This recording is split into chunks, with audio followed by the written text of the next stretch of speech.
Hi, Alex here with some tips on how to register the best possible domain name for your business. Domain name represents your business address on the internet, so it's worth spending some time brainstorming for the best possible domain name for your business. To start with, you want your domain name to be short, memorable, and relevant. And when I say short, one word is ideal, but they're becoming hard to find, and so you might have to go for 2 or 3 words in your domain name. Of course, there are always exceptions. For example, a site like finestfreeonlinegames.com has 4 words in the domain name, but that was to capture free online games phrase. In most cases, you're better off with a 2-word or 3-word domain name.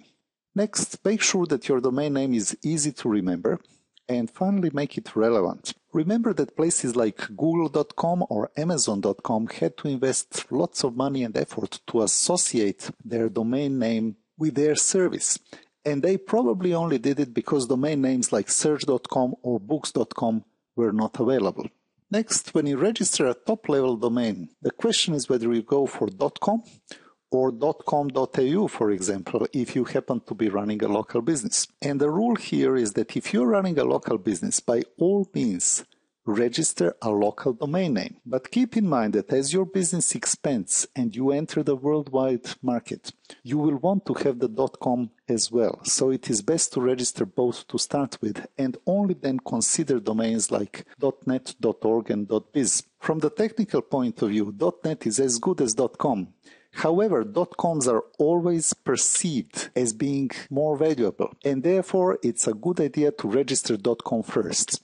There are some things that you need to consider when you're registering your domain, namely whether you should go with hyphens or not. Search engines actually prefer hyphenated domain names because it makes their parsing easier, whereas people prefer domain names not to have hyphens in them. Again, if you want to fully protect your intellectual property, a good idea is to go for .com, .net, .org, .biz, hyphenated and non-hyphenated versions of your domain, and also singular and plural versions of your domain name.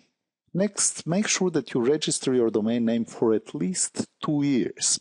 It's better to register it for a longer period, like 3 years, 4 years, 5 years, but 2 years is really the minimum that you should consider.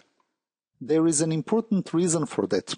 Google and other search engines will be able to determine when is your domain name expiring, and a period of more than 1 year shows commitment and therefore results in better rankings.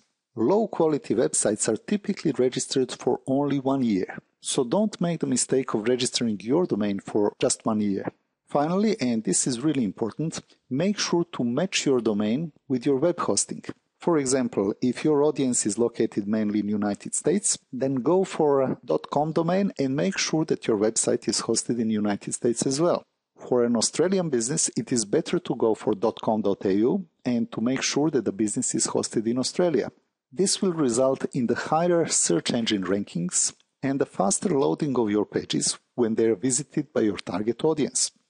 Finding out whether a domain name is available or not is quite straightforward, and to do that we are going to go to moneymakingsites.com.au and just scroll down a little bit to domain name search. Once there, simply type the name of the domain you want to search and click on search. Sorry, this one is already taken, but you get the idea. I hope you like this video, and as your next step, go to moneymakingsites.com.au and do the domain search as the first step in registering your domain name.